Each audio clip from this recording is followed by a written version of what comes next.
महिलाएं घर की ये 5 चीजें दूसरों को दे देती है तो ऐसे घरों में भयंकर गरीबी आती है। भक्तों, एक समय की बात है, माँ गौरा भगवान शिव के समीप आई और गंभीर स्वर में बोली, हे स्वामी, मैंने मनुष्यों के जीवन में एक विचित्र बात देखी है। कभी कभी लोग अपने घर की वस्तुएं पड़ोसियों को या किसी अन्य व्यक्ति को दे देते हैं और इसके कुछ समय बाद उनके घर में आर्थिक तंगी, दरिद्रता या अनहोनी सी स्थिति उत्पन्न हो जाती है।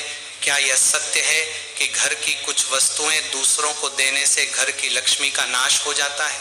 स्वामी, क्या कुछ ऐसी विशेष वस्तुएं भी होती हैं जिनका दान या किसी अन्य व्यक्ति को देना मनुष्य के लिए भारी पड़ सकता है? क्योंकि कई लोग इन्हें साधारण समझकर दे देते हैं, पर क्या हर वस्तु दूसरों को देना उचित होता है? क्या घर की रसोई से निकली कुछ वस्तुएं किसी दूसरे को देने से घर का अन्न सौभाग्य घट जाता है? क्या ऐसी वस्तुएं भी हैं जो धन की रक्षा करती हैं और जिन्हें गलती से दे देने पर घर में दरिद्रता प्रवेश कर जाती है? इसी के साथ स्वामी, क्या यह भी सत्य है कि कुछ वस्तुएं यदि दूसरों को दे दी जाएं तो वे वस्तुएं अपने साथ घर की उन्नति भी बाहर ले जाती हैं? और क्या ऐसी भी कुछ वस्तुएं होती हैं जिन्हें कभी किसी बाहरी व्यक्ति को नहीं देना चाहिए, चाहे परिस्थितियां कैसी भी हों?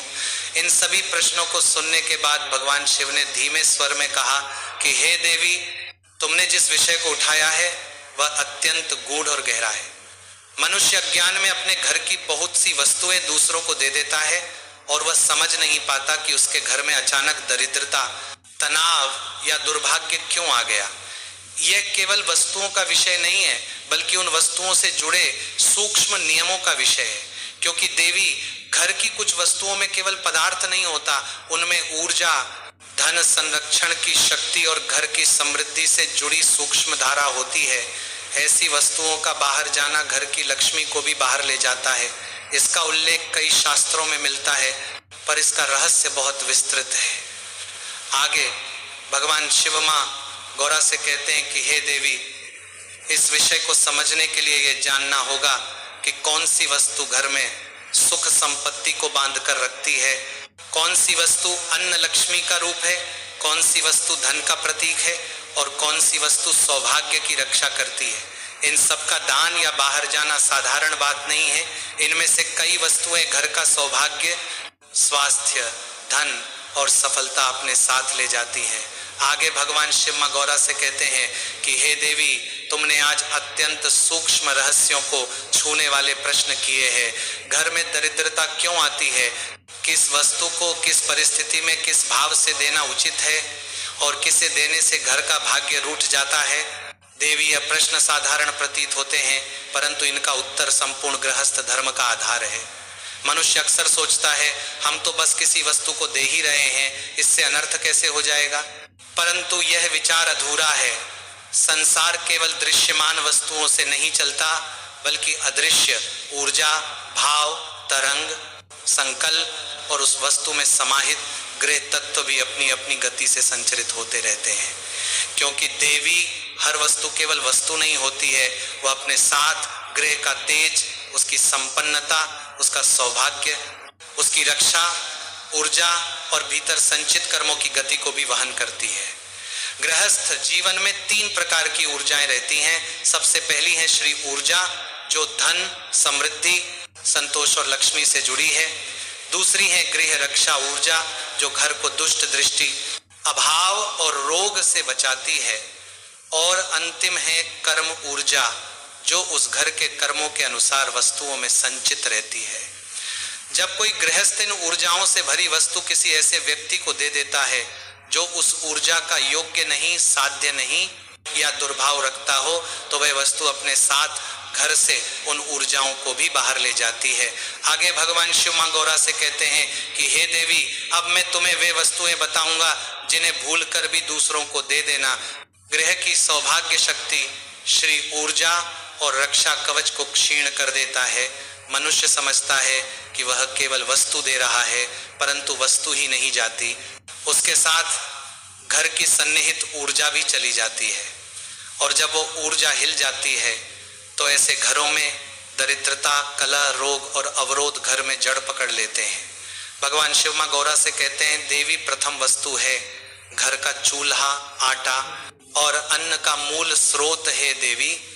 मनुष्य को कभी भी किसी के घर अपना चूल्हा, गैस, तवा, हांडी, आटा और पहला अन्न नहीं देना चाहिए। ये सब घर के अग्नि तत्व से जुड़े हैं। घर की अग्नि केवल खाना बनाने वाली अग्नि नहीं है, बल्कि वह लक्ष्मी का निवास है। इसीलिए जहां घर की अग्नि स्थिर रहती है वहीं अन्न और धन की बरकत होती है। यदि कोई गृहस्थ अपना मूल अन्न, पहली पीसी हुई चक्की का आटा या प्रतिदिन उपयोग में आने वाले भोजन उपकरण दूसरों को दे देता है तो वह अपने घर की धन शक्ति का आधार ही बाहर भेज देता है। फिर ऐसा घर बाद में चाहे कितना भी कमाए, धन ठहरता नहीं, अन्न में कमी होती है और घर में हमेशा अभाव बढ़ता है। इसी कारण घर की अग्नि किसी और घर में मत ले जाओ। अगली वस्तु है घर का जल तत्व। घड़ा, मटका, पानी भरने के बर्तन है देवी। जल केवल जल नहीं, वह घर की शांत ऊर्जा है। मटके, घड़े, पानी संग्रहण के पात्र, ये सब घर के सौभाग्य का आधार रखते हैं। जब कोई व्यक्ति ने दूसरों को दे देता है तो घर का जल भाग्य भी उसी दिशा में बह निकलता है। ऐसे घरों में विवाद, मानसिक तनाव, अस्थिरता और आर्थिक उलझने अक्सर जन्म लेती हैं। आगे भगवान शिव मां गौरा से कहते हैं, हे देवी, अगली वस्तु है तुलसी, दीपक और पूजन की वस्तुएं। देवी, कई मनुष्य पूजन की वस्तुएं जैसे दीपक, तुलसी की मिट्टी, घर का स्थायी दीपदान पात्र, शंख, घंटी, घी का दिया रखने की थाली, ये सब दूसरों को दे देते हैं। ये सभी वस्तु देव ऊर्जा का माध्यम है और जब देव कृपा कम होती है तो दरिद्रता, भय, रोग और संकट बढ़ते हैं। इसीलिए पूजन की वस्तुओं को दान तभी दो जब उनका संबंध गृह ऊर्जा से समाप्त हो चुका हो। इसी के साथ अगली वस्तु है घर की पहली कमाई, पहला वस्त्र, पहला उपहार है देवी।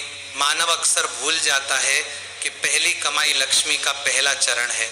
यदि कोई व्यक्ति इसे कर्ज मांगने वाले, ईर्ष्यालु अथवा स्वभाव से दूषित व्यक्ति को दे देता है तो वह अपने घर की धन लक्ष्मी का द्वार ही स्वयं बंद कर देता है। अतः मनुष्य को कभी भी पहली कमाई, पहला वस्त्र यानी कि घर की मुख्य वस्तुएं नहीं देना चाहिए। इसी के साथ अगली वस्तु है घर के ताले, चाबियां, पेटियां, बक्से। भगवान शिव मां गौरा से कहते हैं कि हे देवी, ये वस्तुएं घर की रक्षा ऊर्जा का संकेत हैं। किसी को ताला, चाबी या अपना निजी बक्सा देना ऐसा है जैसे अपने घर के दरवाजे स्वयं खोल देना। जो मनुष्य इन वस्तुओं को देता है तो ऐसे घरों में धन टिकता नहीं, रहस्य उजागर होते हैं और गृह कलह बढ़ता है। भगवान शिव मां गौरा से आगे कहते हैं कि हे देवी, अगली वस्तु है अपने घर का नमक। पहली रोटी नमक संबंध का प्रतीक है। इसे गलत हाथों में देना घर में कटुता लाता है, विवाद का जन्म होता है। इसी के साथ पहली रोटी गाय और अग्नि का अंश रखती है। इसे अगर किसी स्वभाव दुष्ट व्यक्ति को दी जाती है तो घर का देव अन्न नष्ट होता है। भगवान शिव मां गौरा से आगे कहते हैं कि हे देवी, अगली वस्तु है घर में जलने वाला दीपक। हे देवी, यह सीधे सीधे लक्ष्मी का रूप है। यदि कोई इसे उधार मांगे और दे दिया जाए तो वह व्यक्ति स्वयं अपने घर की लक्ष्मी दूसरों को सौंप देता है और ऐसे घरों में फिर चाहे कितना भी धन आता हो, कभी स्थायी नहीं रहता। भगवान शिव मां गौरा से आगे कहते हैं कि हे देवी, अगली वस्तु है बिस्तर, तकिया, कपड़े और निजी वस्तुएं। हे देवी, ये वस्तुएं व्यक्ति की चेतन ऊर्जा को धारण करती हैं। इन्हें देना मनुष्य के मन तत्व को कमजोर कर देता है। ऐसे घरों के लोग अवसाद, भ्रम, निर्णयहीनता और रोग से घिर जाते हैं और आर्थिक स्थिति गिरने लगती है। भगवान शिव मां गौरा से आगे कहते हैं कि हे देवी, घर की वस्तुएं केवल वस्तुएं नहीं होती, वे ऊर्जा की वाहक हैं। मनुष्य जब इन्हें गलत व्यक्ति को दे देता है तो वह स्वयं ही अपनी सुख समृद्धि बाहर भेज देता है। अतः इन वस्तुओं को भूल कर भी मत देना। जो देगा उसके घर पर अभाव का साया छा जाएगा। भगवान शिव की इन बातों को सुनने के बाद मां गौरा गंभीर होकर बैठी। उनके नेत्रों में चिंता थी। क्या सचमुच मनुष्य इतने छोटे छोटे कार्यों से ही अपने घर में गरीबी बुला लेता है? तभी भगवान शिव आगे मां गौरा से कहते हैं कि हे देवी, अब मैं इस विषय का गूढ़तम रहस्य बताने जा रहा हूं। अब तक मैंने उन वस्तुओं